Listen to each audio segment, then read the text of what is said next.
The Bermuda Triangle, also known as the Devil's Triangle, is a loosely defined region in the western part of the North Atlantic Ocean where a number of aircraft and ships are said to have disappeared under mysterious circumstances.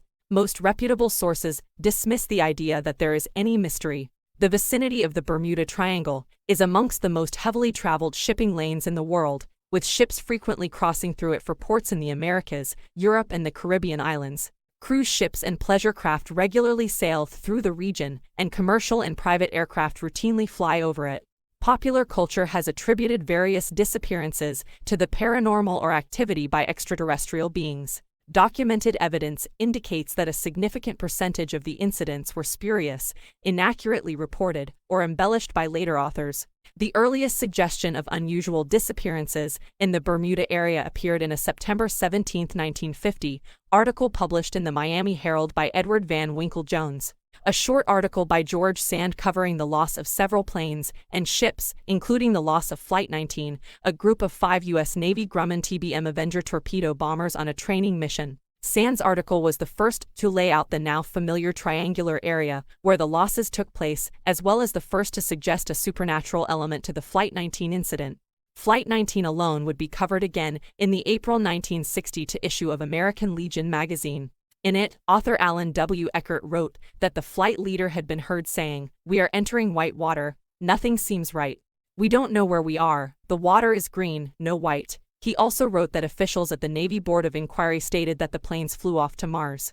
In February 1964, Vincent Gaddis wrote an article called The Deadly Bermuda Triangle in the pulp magazine Argosy, saying Flight 19 and other disappearances were part of a pattern of strange events in the region. The next year, Gaddis expanded this article into a book, Invisible Horizons. When the UK channel for television program The Bermuda Triangle was being produced by John Simmons of Geofilms for the Equinox series, the marine insurance market Lloyd's of London was asked if an unusually large number of ships had sunk in the Bermuda Triangle area. Lloyd's determined that large numbers of ships had not sunk there. Lloyd's does not charge higher rates for passing through this area. United States Coast Guard records confirm their conclusion.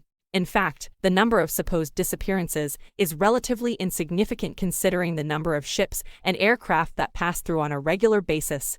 The Coast Guard is also officially skeptical of the triangle, noting that they collect and publish, through their inquiries, much documentation contradicting many of the incidents written about by the triangle authors.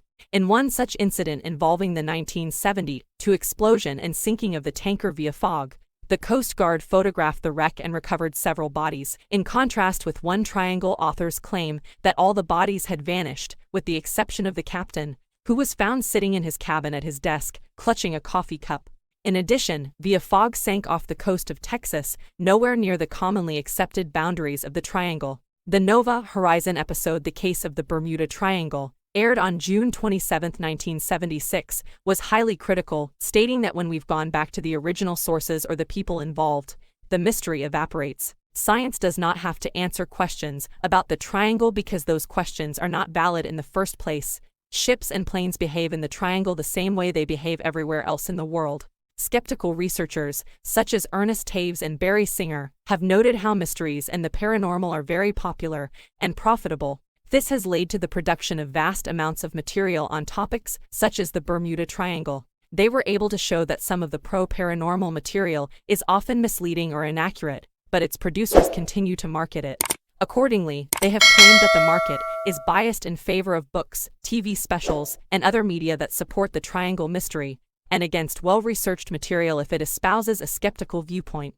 Benjamin Radford, an author and scientific paranormal investigator, noted in an interview on the Bermuda Triangle that it could be very difficult locating an aircraft lost at sea due to the vast search area, and although the disappearance might be mysterious, that did not make it paranormal or unexplainable. Radford further noted the importance of double-checking information as the mystery surrounding the Bermuda Triangle had been created by people who had neglected to do so.